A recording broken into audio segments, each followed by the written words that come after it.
You know what I could really go for right now? Literally anything that comes in a McDonald's carton, wrapper, or bag. Or a McDonald's cup. Yes, any of those items should do it. We've got your cravings covered. Now stop in for the flaky Filet-O-Fish, the crispy snack wrap, or large fries for just $2.99. Limited time only. Price and participation may vary. Cannot be combined with any other offer. Ba-da-ba-ba-ba. Hey, it's Bubba Wallace from 2311 Racing. You know what feels like forever? Sitting on a plane waiting for takeoff. Good thing I've got Chumba Casino.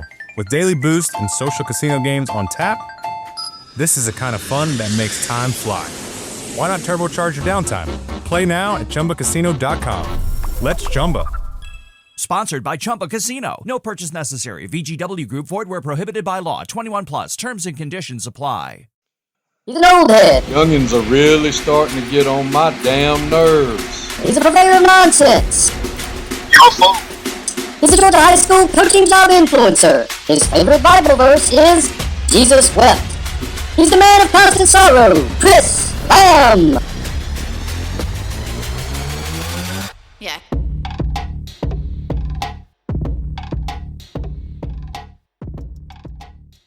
Welcome to Son Coaches Podcast, and today I've got a special treat for you. I've known this coach for 20 to 25 years probably. We started out Young Bucks together. He's been a head coach and an offensive coordinator most of his career, a native of Tennessee. He's now coaching at Rockmart. Coach Tracy Malone, thanks for being with me.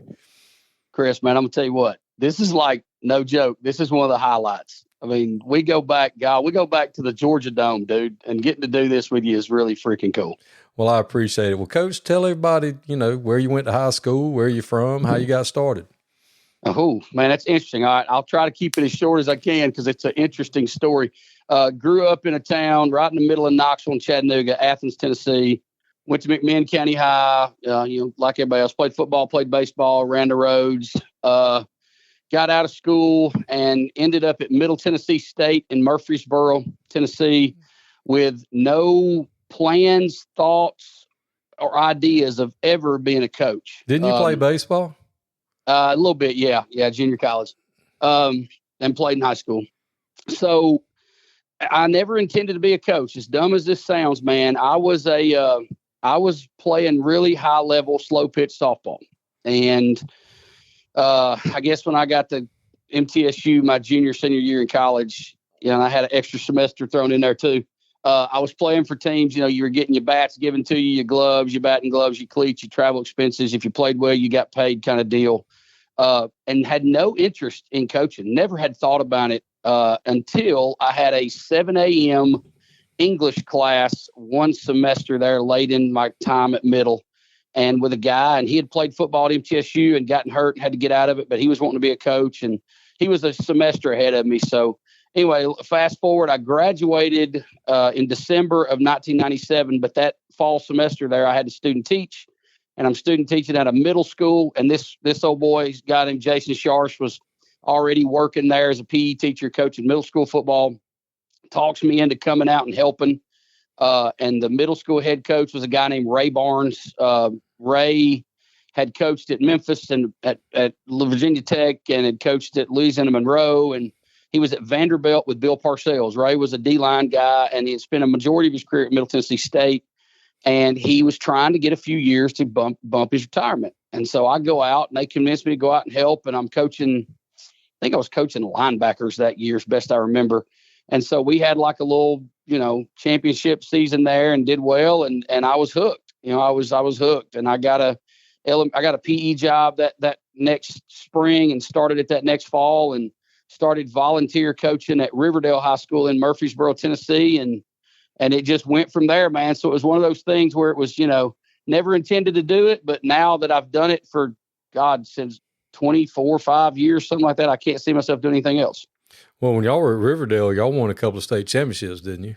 Yeah, so really fortunate, man. And and it was funny. I was, I love, sometimes Twitter gets on my nerves, but I really like it because you connect with so many people. And I was talking to somebody the other day about, I know what it was. I was at Maryville College yesterday, meeting with their head coach, good guy, Ben Fox.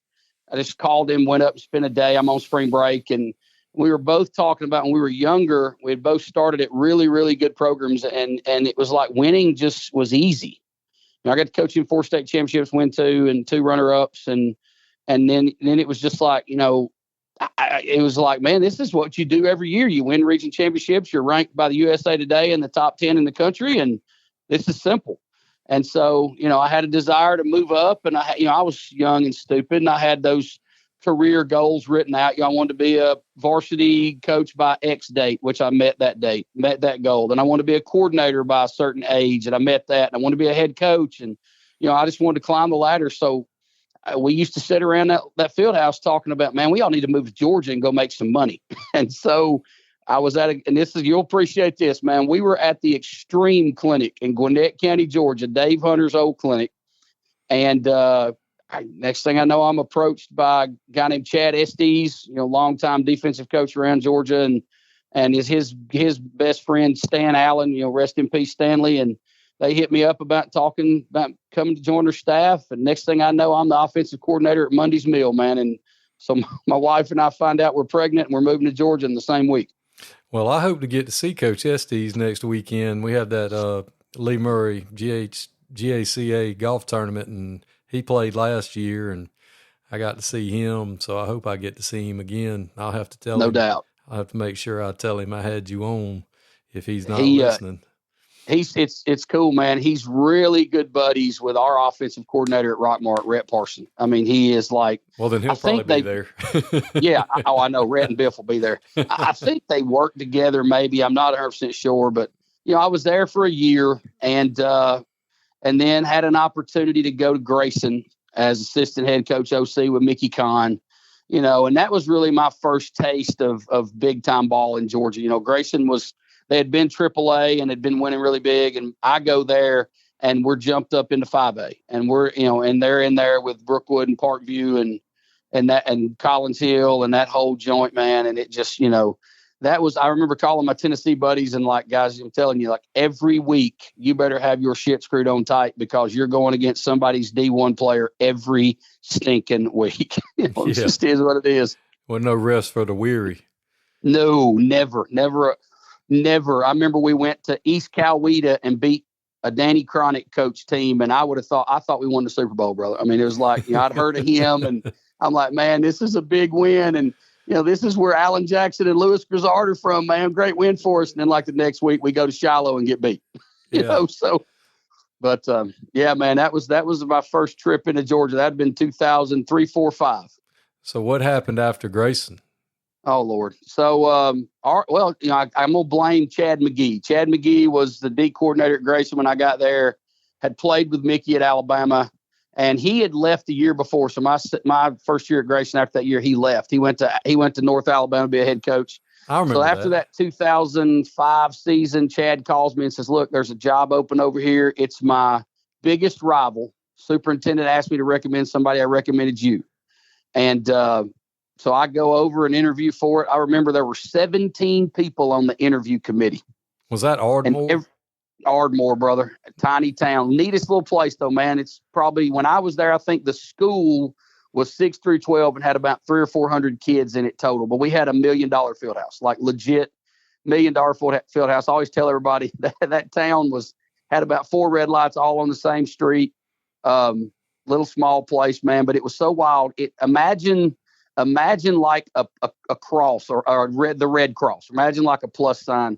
So on the bottom of that was Limestone County and Madison County, Alabama. And on the top of that cross would be Giles County and Lincoln County, Tennessee. Ardmore, tiny town set in all 4 counties and both states. And so got the head football job there in 2006, moved over early. My wife and kids moved over that summer. And they had been 0-10 the year before, 8-32 the 4 years previous. And we go in there that first year, and we end up winning 8 or 9 games, getting the second round playoffs, and region runner-up, ranked in the state. I should have got out of coaching and ran for mayor right then. I'd have won. I'd have been in politics, and I'd probably had less gray hair. But great little spot. And, and then was there for 3 years, and then decided, man, it's the typical football family, brother. My oldest son was born on the south end of Atlanta. My youngest son was born in Huntsville, Alabama. we had grandkids in East Tennessee and up on the Kentucky line. So left Ardmore and took a job at White County High in Sparta, Tennessee, kind of in between Knoxville and Nashville. Get closer to grandparents. Yeah, man, we did, and it was a weird deal. I was in the final two for the job at White County, and I was in the final two for a job in Knoxville. And just to be real, and no disrespect to the people in White County, there are some good people there. There really are. There are some snakes in the grass too, but there are some good people there. But I really wanted the one in Knoxville. But so I went and interviewed for the one in Knoxville on a Monday, went to White County on Wednesday the same week. And then that next week, I went to White County on Monday and was scheduled to go to Knoxville that Wednesday. And White County offered a job, 12-month contract, 5-figure football supplement, which was really unheard of in Tennessee. Indoor practice facility that I got to design and build. The money was there. It was just, Coach, how do you want to do it? And I remember calling the AD at that school in Knoxville and just said, look, man, I've been offered a job. What's the deal? And he said, listen, up here, we've got to follow a protocol. We've got to follow county policy. We've got to do second round interviews and blah, blah, blah, blah. And he said, so if you feel like you got to take it, you got to take it. And so I ended up taking the White County job. And we went there and did some good things, man. We were only staff in school history at the time to ever go to back-to-back state playoffs and did some really good stuff there. And then that third year there, we got beat on a coin flip. We got, tiebreakers all the way down to coin flip, and we lost the coin flip. So, 3-year stint there, good things, some good things, but in the end, it was one of those things where I was ready to move on. So where did you move on to? All right. So we left there and took the head football job at East Ridge High School in Chattanooga in 2012. And here's what's funny. And I say this with all due respect to the jobs that I've taken as a head football coach, but and I don't mean it in a negative way, but Ardmore, White County, East Ridge, and then the one after that, Whitwell, people were like, man, you are committing career suicide. Do not take that job. It's a graveyard. You're never going to win there, And so, we go to Ardmore, make the playoffs a couple times, do some good things, build facilities, numbers are up, improve the program, go to White County, back-to-back playoffs, do great things there, leave, go to East Ridge. And it was tough, brother. I mean, I'm talking about I got the job. In Tennessee, they have dead period in the summer, last week of June, first week of July. I got the job offered to me on a Monday, and I went to Tuesday. And I accepted it, and I went to my first team workout on Wednesday. And the dead period started that Friday. And there were 6 kids in the room, and one of them was a kicker only. So I go in, and basically the principal was like, look, man, we don't have any spots. You can't hire anybody. You got to live with what you got, or you can fire them all. I don't care, but you got to make it work. So we take the job and trying to move a family, and we go there, man. And it was a tough spot. There were 16 different languages spoken in the school, most diverse school in Chattanooga at the time. I think it probably still is. But we did a 4-year run, brother. Made the playoffs 2-3 times. That last season of 2015, went 10-0, won the region championship, and ended up getting beat in the third round of the playoffs. It was the best season in school history. We had in Tennessee that I don't even really know what it's called in Georgia. I guess I should, but in Tennessee, the best players in the state in each classification are named Mr. Football. We had a Mr. Football winner, and we did all that with a condemned stadium. We were on the road the first 2 games of the year, and fire marshal came in and condemned the stadium. And our stadium was one of those old home side concrete. My office was under it, the assistant's office, equipment rooms, locker rooms, storage, showers, bathrooms, everything. And so press box was gone, so we go to play our third game of the year, which was a air quotes home game, and we had to go play it at Baylor, the private school up here. Thankfully, they were away that night, and they let us play there for free. Bubba Wallace here from 2311 Racing. You know what's slower than a pace car? Waiting at the car wash. That's when I fire up Chumba Casino. It turns those slow minutes into fast fun.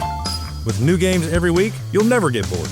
Next time you're stuck in the slow lane, speed up with Chumba. Play now at ChumbaCasino.com. Let's Chumba. Sponsored by Chumba Casino. No purchase necessary. VGW Group. Void where prohibited by law. 21 plus. Terms and conditions apply. But we ended up magical season, man. We went 10-0, like I said, and got to the third round, and we had to move our third round playoff game to the University of Tennessee Chattanooga to play at it because the fire marshals and the people were like, look, man, you're going to have 10, 12,000 people at this game, and you can't have it over here at your stadium. So we moved it over there, and I knew what it meant to our players to move it, but we had to. And I know that those kids are still pissed at me, and I'm pissed at myself too. I hated to move the game, but we just didn't have a choice. So I was there 2012, 13, 14, 15, got into real estate for a little bit, which was really stupid. I had a principal there that was just the guy that hired me had gotten moved to another school than the central office. And then I had a principal, inherited a principal, man, and she didn't care about football. She didn't think football coaches could be good teachers. She didn't really want to hire anybody. We were butting heads all the time. So got into real estate. And it was stupid. It was really stupid. The money was decent, but I'm the realtor running around wearing shorts. That's just who I am. And I'm a ball coach. So a friend of mine was a superintendent over in Marion County, Tennessee, just outside of Chattanooga. And he calls and he says, hey, pal, I want you to be the head football coach at Whitwell High, but I don't know if I've got a teaching job for you at the time. And so sold real estate by day and went to coach football in the afternoons. And I live in Eastern time zone. Whitwell was in the Central time zone. Lots of issues, but we ended up going over there and went to the second round of the playoffs and had a really cool year. And to kind of set that program up, I remember telling the superintendent, I don't know how long I'll be here, but I believe I can set it up for you. And sure enough, we went in and we just bluntly, man, I got to be honest, fired the people that needed to be fired and moved kids around and played 16 or 17 sophomores. And 2 years later, those kids are seniors and they win the state championship. So really proud of that. Really proud of that run of head coaching, from 6 to 16. And it sounds like you didn't mind going into places, as you said, that people told you can't win there. No, yeah, man. I look at it like this. I was fortunate to start my career where I started it, working for a guy named Gary Rankin. He's Tennessee's all-time winningest coach. He's won 80-something football games, 15, 16 state championships. He's been state runner-up 6, 7, 8 times. Heck, he was state runner-up this past year. But I always kind of looked at it like this, man. Kids at those schools, they need good coaches. And I feel like I'm a good coach, and I feel like, got a way to do things that can go in and maybe it's not the most popular way all the time, but, kind of know what good football looks like. And so been really proud of that, my trajectory up until that 16th season as a head football coach and kind of a young assistant coming up the ladder. Well, and people sometimes they don't understand that you might have to go into places like that. And if you have a plan, when I'm talking to Feaster at Long County, if you have a plan, you believe in what you're doing, it doesn't really matter. You get the kids on board, you can get it turned. No doubt. I remember reading something when Feaster took that job at Long, and it was like, man, it can't win there. And that dude has gone down there and just said, look here, let's kick the door down and go do what we need to do. Yeah, he's running Power T, which nobody does, and no doubt he's brought a system in, and the kids have bought into it, and it works. Stuff works. Yep. So when you got, after your 16, after 16, where did you end up after Whitwell? All right, so and it's funny because I've lived in Chattanooga since 2012, so I have been like the great commuter. We just fell in love with the city, but more importantly than that, my children. Again, one born in Atlanta, one born in Alabama. They've moved all over the place. My wife and I have lived in 9 or 10 houses in our marriage. My kids have lived in 6 or 7 houses. It was funny. I saw some on Twitter the other day, and I asked them both. I said, where do you two, when you move out of my house and go be adults and be daddies and whatever, where are you going to say your hometown is? And they both just were puzzled as could be, like, we don't really know. Because they both kind of settled on Sparta, Tennessee. And I don't really know why they settled on Sparta, Tennessee, because we've lived in Chattanooga longer. But anyway, so got out of the head coaching gig after 16. And it was really more to do with just there wasn't a teaching job. I was a PE teacher, and Whitwell was a really small single A school, and there just wasn't a job. And I was getting out of real estate, wanting to get back in education for retirement purposes. And so ended up in Knoxville. Drove from Chattanooga to Knoxville every day, 2017, 18, 19.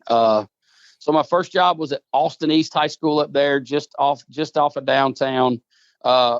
Great season there. 1 year there. We went to the state quarterfinals.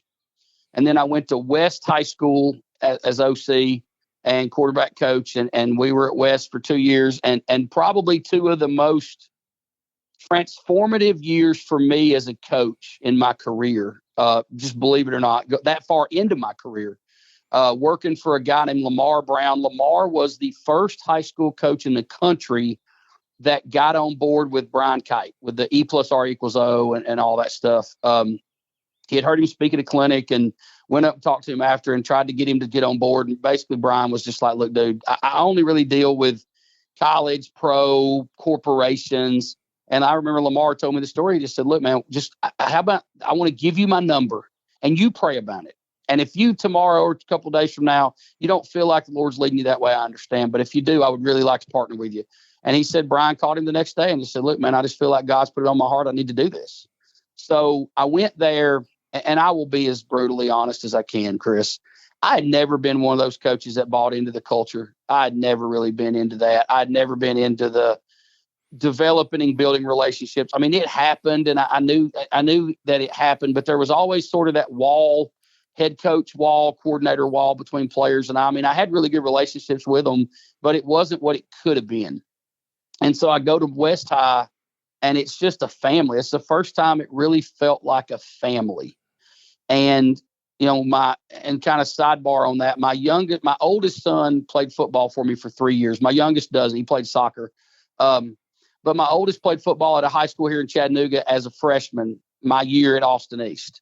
And then when I went to West, he wanted to come. And so he came up there for his sophomore year of 2019.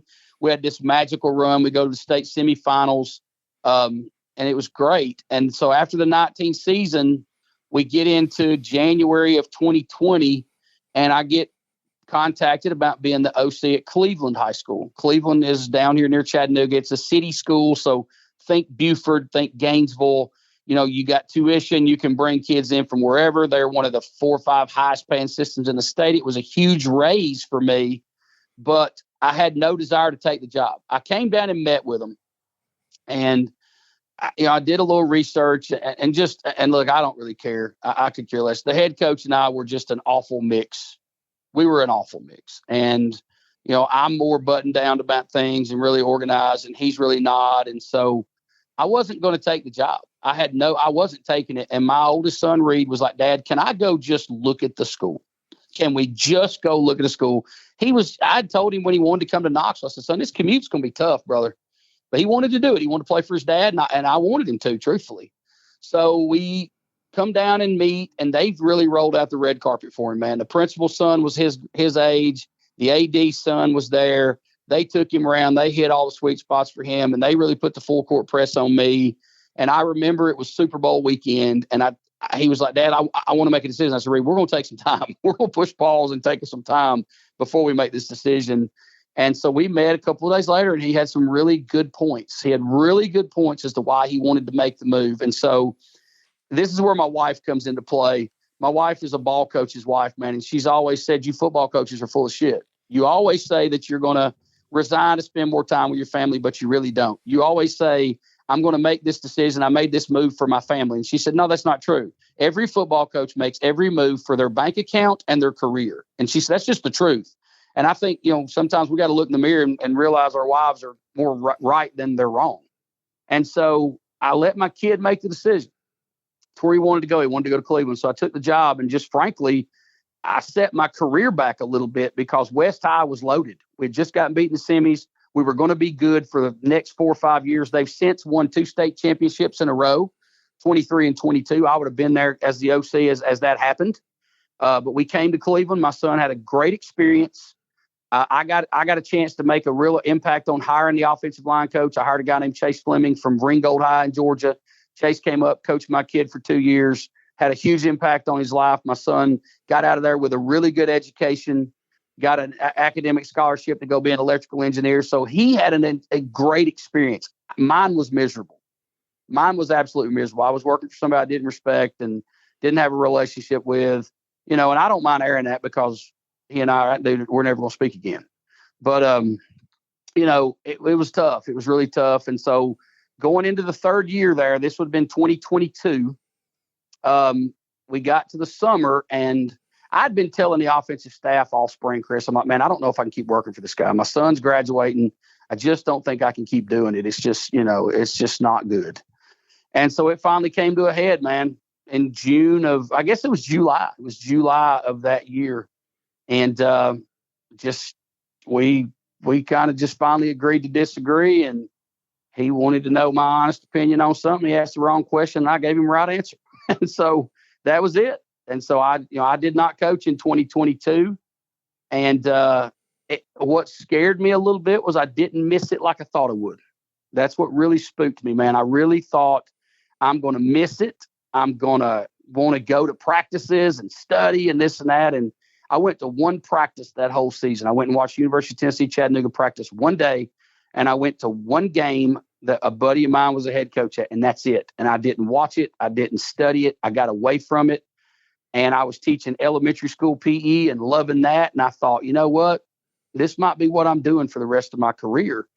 And then I got the itch again. And then this opportunity at Rockmart came about through one of the guys on our staff. And then Rhett Parson, our O-line coach, knowing Chad Estes, and it just kind of blossomed from there. I went down and met with Biff Parson one day, and about a week later, he calls and says, I want you to be my quarterback coach. And, next thing you know, I'm at Rockmart and driving from Chattanooga every day, but it's a great gig. And the Parsons are good people, and the school's good. And, anybody that knows North, kind of West, I always kid them. I say, y'all ain't North Georgia. You're not close enough. With that area of football, man, I mean, Rockmart Yellow Jacks are pretty dang special. So it's been cool to be a part of that. It really has been cool, and it's really reignited my fire and to, want to be a head football coach again.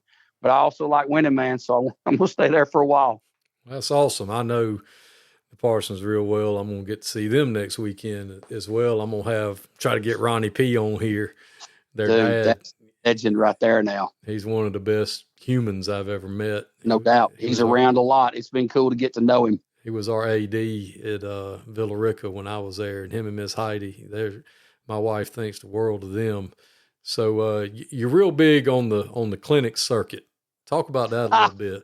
I don't know about that. I just think I know a lot of people. I think I'm like you, dude. I don't know that I've ever met a stranger. I'm terrible with names, but I'm going to remember a face pretty good.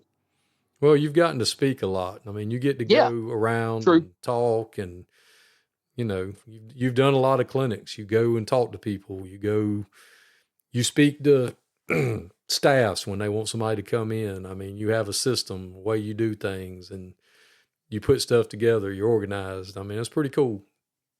Yeah. I think I've always been sort of a type A OCD. I mean, I was that kid. I mean, and you have been open about your diagnosis and personally, and I have too. I think, I was that kid that had ADHD before they knew what the hell it was, and so I had to learn coping mechanisms and ways to navigate life on a day-to-day basis. And so I was the kid in elementary school that took all his G.I. Joe and Star Wars toys and would line them up, and they were organized, in one part of my room. It wasn't like a big pile, and so.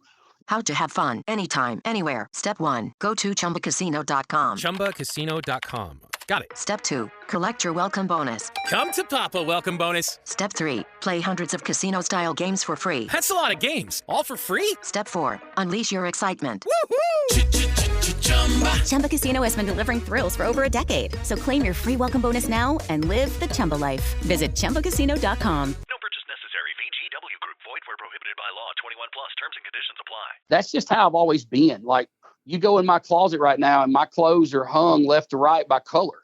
Yeah, mine too.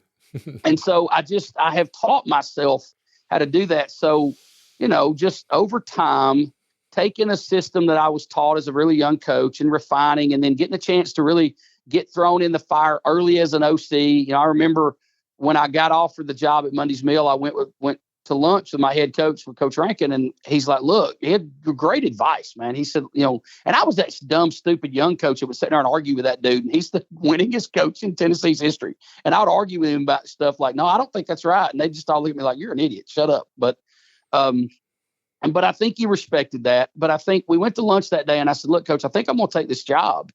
And he said, listen, you're not ready. He said, you know our system, but you don't know football. And he said, but you're never going to know football and learn football until you're thrown in the deep end of the pool and you have to figure it out and come up with your own answers. And so I felt like that was him saying, look, man, I'm going to kick you out the nest. You got to go. And so I did. And I really respect that. But it really made me really try to start figuring out what the hell do I believe in? What do I believe in football wise? And what can I coach and what can I answer? And I think that's the thing young coordinators, like when I get asked, today alone, man, through Twitter and whatnot, I've probably had 3 or 4 different young coaches wanting to set up calls and stuff and talk. And I always try to tell them the same thing, man, you got to figure out what you believe in. But more than that, you better figure out what you can answer. Like everybody wants to draw power, but can you run power when they're folding the alley player in? What's your answer for that? How do you answer that within your system? And it's been cool to be able to go speak at these clinics because you go sit in on sessions and you realize, man, these cats really know ball. And then I get up there and I'm like, over time, I've gotten more confident with these are my answers and this is why. And if you don't like it, that's perfectly fine. But that's just what I believe in. Yeah, that's all. I mean, our coach is an offensive guy, and that was one of the big things he used to tell me when I was helping on that side was, I want answers. I got to have answers. And, I'd never really thought about it that way because I've always been a defensive guy. And I'm like, well, I'm a read and react guy. So I'm whatever you line up in, I'm just going to respond to it. So, y'all are going to do what y'all do, and I'm just going to try to match it. And I'm a number savant. So, it's a numbers game for me. So I just try to match numbers and, play it that. Everything's a math problem to me. So it was just interesting hearing it from that side of the ball that, you got to have answers. But if you don't have a, fundamental baseline of what you believe and what it is you're trying to do, and can your kids do it? Yeah, it's been, I'll reference this season, 2023 season. I come into Rockmart and Biff's had a lot of quarterback coaches come through, and Biff was a quarterback, a very successful quarterback, and he's coached quarterbacks successfully. So I remember in our interview, he's like, look, man, I've not had any quarterback coach that's come through here with your kind of experience. He said, so it's going to be a learning curve for us, more. And he said, just from the sense of, and I knew what he was trying to say. Like, dude, I don't really know you that well. I can look at your resume and say you're qualified, but we've never worked together kind of deal, And so it was kind of feeling each other out early on. And then, we're kind of figuring it out. And I think the other thing is, Biff it's funny. He's a wing T-ish guy run game wise, but he's an old school Cadillac post dig, shallow cross stuff offensively and shot play guy. And so, I come in and I'm hey man, flat routes and hitches and curl routes are great. That's the greatest plays in football, in my opinion, to throw the football. And so we really kind of found our way and meshed through that stuff. And, we had a quarterback change, which was tough. And that was a ballsy call by him, man. I mean, I got to give him credit. This kid was a 3-year starter. They'd won a ton of games. I think they hadn't lost a region game in 7 years, so like he's doing it right, but we had to make a quarterback change and we go with this senior that had never really played. And next thing you know, the dude takes over second quarter game 3 and has the best quarterback season in Rockmart history. 2,400 yards passing and 25 touchdowns and I don't know, double-digit rushing touchdowns and 700 yards run. I mean, he just has this great year. And literally, dude, we threw a bubble hitch RPO, we threw hitches, we threw curl flat, we threw jet sweep, seam wheel, and some post routes. I mean, that's really all we did. But I knew Biff trusted me when I was in the box and the quarterback would come off, and I had one of the assistants give him the headsets, and Biff would say like, "Hey man, get him right on this." "Yes sir, I got him." So he was letting me talk to him. I knew that's when it really kind of blossomed for us. And y'all had a great year. We did, man. It was, it's cool it's fun because I've been a part of that championship game now 4 or 5 times and won it. That's cool. But, I guess I take a little pride in the fact that everybody that watched the state championships in Georgia this year, all it's hard to argue that the Rockmart Pierce game wasn't the best damn game there. I mean, by far. Oh, yeah, it was a good game. And it didn't matter to me which one of y'all won. Yeah, I had you had friends buddies on both sides. Yeah. I mean, and it's like, God, 48-45, triple overtime. I mean, it's one of those you hate. It's one of those you hate to see. Yes. You hate. I mean, you almost want to go back to just split it. Yeah. I mean, I feel like after 2 overtimes, just split it. I didn't really get to see much of anybody else's, and it's not like I didn't want to, but man, after we lost, I'm like, man, screw football for a while. I want to get away. Yeah. But I feel like our game, and you probably saw them and know the scores more. I don't know that there were 2 more evenly matched teams than ours, and 2 different teams. Like, we're out there slinging it and getting it on the perimeter, and and they're just like, we're gonna line up and let this cat daddy back here run it 51, 52 times and bloody noses. And, I know this, our kids walked out of that game and they were everybody, our staff and our kids, everybody on both sides that I know were physically and mentally just like spent. Well, y'all, the key is the community. Y'all sure ain't got nothing to hang your head about. That was a phenomenal season, game, and everything else. But moving on to other things, tell me the story about painting the field. The story. All right, dude, and I'm not going to use his name because he's actually a head coach here in Tennessee, and he's a good dude. I still call him a kid. That staff I had at East Ridge, man, they were all young when I got the job, and so I feel like I raised half of them. But so, and this is let me get off on a tangent. I don't know how much time we got, but you got as much time as you want. You hear, like in your intro. He's an old head. These damn youngins are getting on my nerves. Yeah, right? and I mean young coaches. I don't mean the kids. I mean I know. coaches. That's what I'm saying. It's like, and so I see that conversation a lot on Twitter. What's a Twitter coach? These young coaches, blah, blah, blah, blah, blah. Well, here's what don't let me, I will forget. I will get back to the story, I promise, the field painting story. But like, here's the thing that I don't know that the game today really has that we had when we were younger was, like, number one, we came in and we worked for these guys who were giants. Yeah. And there was just a natural reverence, almost like a reverence working for them, and you were always trying to soak up whatever you could. And so you would go to a clinic and you'd just sit around and listen, and there's something, not to sound corny or romantic, but there's something beautiful about a football staff walking off the practice field on a Wednesday, going in, grabbing them a Coke, and then turning around and going and starting to pull a line and pop a string and paint a field. Yep. You develop camaraderie out there, just busting each other's chops and telling jokes and telling funny stories, and you get to know each other, and I don't know how much that happens anymore. I think, and then like, even go back to, I remember as a young coach, 97, 8, 9, 2001, 2, I remember Sundays, my job was to go over to WT's truck stop and get the cheeseburger plates for the coaches and go trade film and, burn DVDs. And I know, like, the young guys are like, man, screw that. We got huddle. Yeah, well, we didn't have huddle. And I just feel like there's something about that that's gone, that nostalgia's gone. I don't know that it's ever going to come back. And that's sad, man, because I think our game's going to miss that. But here's the story. So we're at East Ridge High, and we're going to paint the field. And the field paint machine literally is older than me at that time. And so this coach and I are out there, and we're kind of doing it during the school day. And and what makes it funnier is we both had on Nike. Nike used to make that 3-pocket short, dude, that was, and I think they're coming back. They're one of the greatest coaching shorts ever.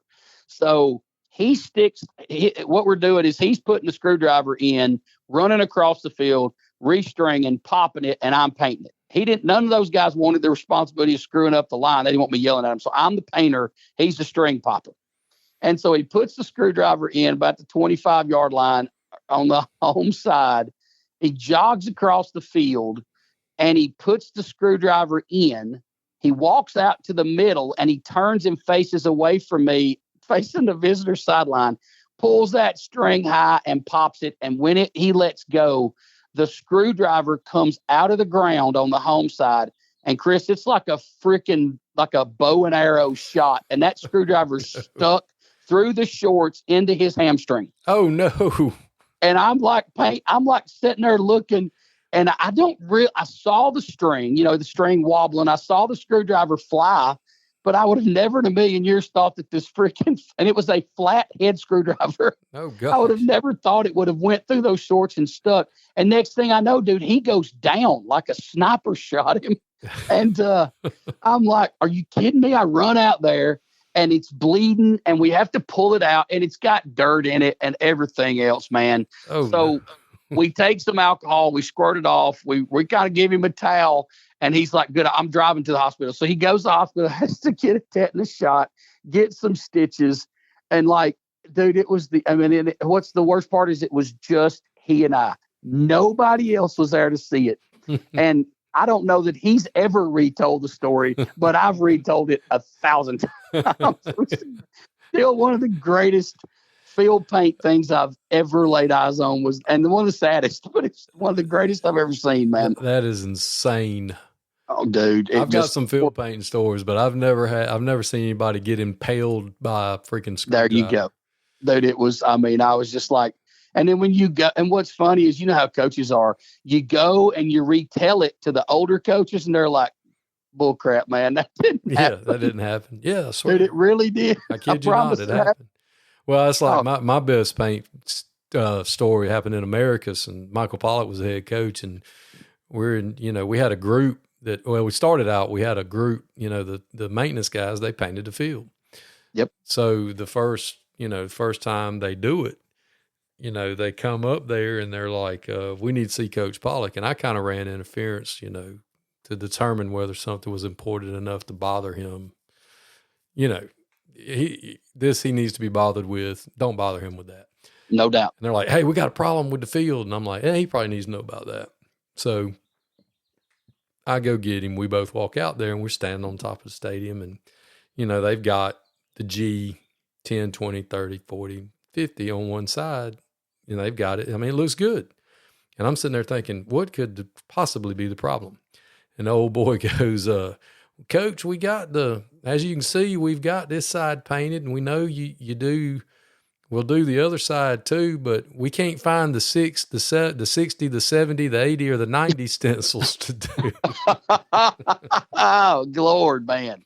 There you go. So that's when I became in charge of painting the fields. Good grief. I thought it was hilarious. Oh, it's unbelievable. Head football coach didn't think it was funny at all. Tyler Reddick here from 2311 Racing. Another checkered flag for the books. Time to celebrate with Chumba. Jump in at ChumbaCasino.com. Let's Chumba. No purchase necessary. VGW Group. Void where prohibited by law. CT&Cs. 21 plus. Sponsored by Chumba Casino. I remember this. Like, this is how far I'll go back. Like, so somewhere around, I guess when I got to East Ridge, honestly, I had a group of days. So I painted the field at Riverdale. We went to Monday's Mill. We had to paint the practice field because, everybody in Clayton County played at, 12 Oaks, and I can't remember those community stadiums. And then, Grayson, back in the day, Grayson had money. I mean, it was that was a money place. And so, them daddies painted it. But we would help the field, practice field, whatever. But when I went to East Ridge, there was an old guy. He had been the principal, and he would come out and paint the field some. And he did it for a year, and then he kind of got in some bad health. But he was like, look, if you'll just call the city, they'll come out every year, and they have GPS coordinates to mark your four corners. Well, I mean, how many young guys realize you used to go out there with a freaking screwdriver and get on your hands and knees and have to poke down into the ground to find mistakes? Yeah. And that was coaching. Be 8 to 15 grown men out there with screwdrivers stabbing the ground. No doubt. And just hoping. Like an Easter egg hunt. I found one. Never mind. That was a rock. And there was always one or two that you just couldn't find no matter how many sticks you had. Yeah. Then you'd have 4 or 5 guys in a 3x3 radius area just beating the crap out of the ground trying to find that stick. I know it's here. And then somebody, why don't we just dig holes and put PVC pipes down and cap them? Or you get somebody, I'm over there going, just find one. We can use the Pythagorean theorem and everybody's looking at me like, shut up, Lamb. We'll find them. You would be the guy. And I'm like, dude, we're sitting here. Why are we wasting? This is wasting time. But it was spending time together. That's it. I mean, and like you talk about, and I have, man, you brought it up. I've been fortunate to get to go and share and talk and, do podcasts and different things, but I look at it cool this way too. Like I've gotten to be buddies with a coach from North Pickerington High School in Ohio through the board drill podcast that I did about 3 or 4 weeks ago. This guy, hit me up, and like a week later, I'm in my garage with my whiteboard. I got my laptop set up on a rolling cart right by my shop vac, and we're doing a 2-hour Zoom on how I run wide zone. And so like now, he and I've got to be buddies, and he's drove through Chattanooga the other day and stopped at Buc-ee's, and we're talking about, so that to me, like getting to go speak at a clinic is really cool. It's an honor. I mean, I don't care if it's a small clinic, big clinic. It's an honor. That's the way I really look at it. It's an honor to be able to go do it, but then like I've heard you talk with just about every coach on these podcasts about going to the clinic. Well, you get a chance to go and see guys you haven't seen in forever. And what people don't understand outside of our profession is this, like Chris Lamb and I could run into each other at a Nike clinic. And I'm telling you that I think the last time me and you actually were in the same space together was at the Georgia Dome in like 2003-04. Yeah, but probably. We'd pick up just like we'd seen each other last week, man. I mean, it's just that's what coaching is. Yeah, absolutely. I mean, and that's the way it should be. And I'm worried that the younger guys aren't that way. I think you're right.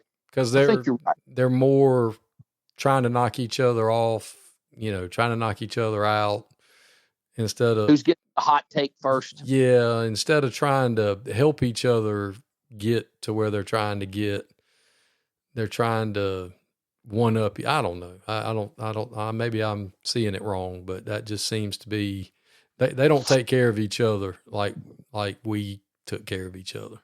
I heard somebody the other day say this. It's kind of 2 points. One he said, and one that kind of got me thinking. Like, he said, he was talking about what other profession where you're in competition do you actually sit down and help each other? Coke and Pepsi aren't getting together and having strategy sessions.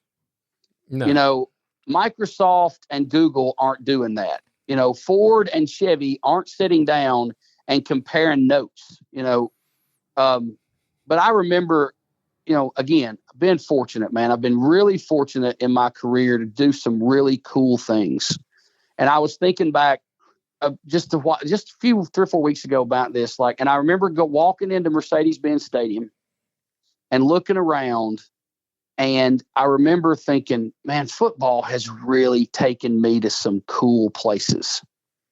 And I don't know if 24, 5-year-old Tracy Malone really understood, just how cool this game is and how it was going to change my life. And I know that the lessons this game has taught me has really gotten me through a couple of times in my life where I was at rock bottom, and it was tough, man. But I remember thinking in those times, man, when your life's falling apart and you're a head coach and it's a small town and everybody knows and the media knows and it's just all blowing up. And I remember thinking, football has taught you, Tracy, nobody gives a damn. Get up, fight your ass off, go save what needs to be saving, go stand up for what you believe in, and don't quit. And so I really am blessed to have this game because that's stuff that I don't know if young guys that have really what kind of adversity have they experienced? Everybody's experienced adversity, but there's guys that are in their early 20s that are coordinators. Have they really chewed enough dirt and had enough blood to get there? Maybe not. I don't know, but I know I'm thankful for the journey I've taken. Well, I'm glad you shared it with us today, Coach, and I appreciate you coming on with us. And it's not going to be long before you're a head coach again. You done reignited the fire, and it won't be long before we're in the same building again. No doubt. And I can't wait till we are and we pick up where we left off. Man, well, I tell you what, brother, you are one of the guys in football. I don't care what state, but you're one of the guys in football that I think everybody that has an opportunity to interact with you and know you, comes away with like, you know what? Yeah, that's like the kids say, he's a G, man. That dude's old school and he does it for the right reasons. And he's got his convictions and what he believes and what's right and wrong. And he don't mind standing up for it. And, you know, that's the kind of dudes we need in this game, man. That's the kind of dudes that we have to keep cultivating. I won't use his name, but there's a young buck up here in Tennessee, man. He's probably got 15, 20,000 Twitter followers. And I was sort of the first dude that kind of took him under my wing when he got here. He came from another state and he's pissed off a lot of people because he's opinionated. But, you know, we're to the point now where he'll call me with like, well, what do you think? What do you think? And so I feel like, you know what, if we can get these young cats to just find one dude with some gray hair that they'll just kind of reach out to with a, what do you think? Maybe we'll be all right in the end. Well, I appreciate it. I don't know. I'm a nobody from nowhere that ain't never done nothing. I just say funny things sometimes and look at things a little bit differently and just try to pass on, you know, what other people have taught me and don't make the same mistakes I did, for God's sakes. That's the biggest thing is I'm telling you, don't take the dirt road I took. I want you to drive on a nice, paved, smooth road. Well, let me kind of get out of here with this. Okay. You brought up getting to speak at clinics and podcasts and stuff. And I always share this. When I speak at a clinic or a podcast. I'm speaking at a clinic in Marietta in 2 days, on Saturday, day after tomorrow. And I actually helped the guy organize it. And it's 30 minutes. You got 30 minutes and you got to give us the best thing you do in your program.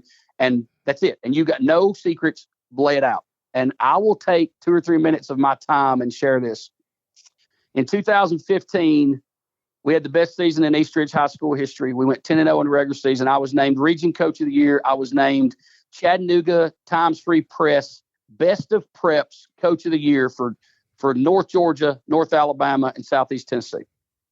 And I got so caught up in pouring concrete into the pedestal of the Coach Malone statue that everybody was building that I really lost my way, and I forgot the fact that Tracy Malone's more important than Coach. Tracy is Kim's husband. He's Reed and Tate's dad. He's Larry and Brenda's son. He is so many things outside of football coach. Now, I'm honored to be a football coach, and I'm proud of what I do, but it's really not who I am. That season, we were sort of the local media darlings, on TV a lot, getting interviewed all the time, in the paper all the time. And I was eating it up, man. And so my family and I would go to dinner, and I would make sure that I was going to wear East Ridge clothes. I wanted to be recognized. I wanted the attention. I'd completely spun out of how I was raised. And then it all went to hell. And so what I learned from leaving there, going to Whitwell, driving to Knoxville every hour and a half there, hour and a half back every day, 3 hours in the car for 3 years. What I learned was this, that Tracy's more important than Coach. And so, we were talking earlier about how I have got these self-coping mechanisms of how to keep my ADD under control and being organized and whatnot. So one of the things that I kind of taught myself then that sticks with me is this, 2 lessons that I really learned from going through tough times and football helped me. And my pastor helped me too. The first one was this: when you make a mistake, and this was not my words, this is me quoting, and I'll use his name. This is me quoting Powell Grisham.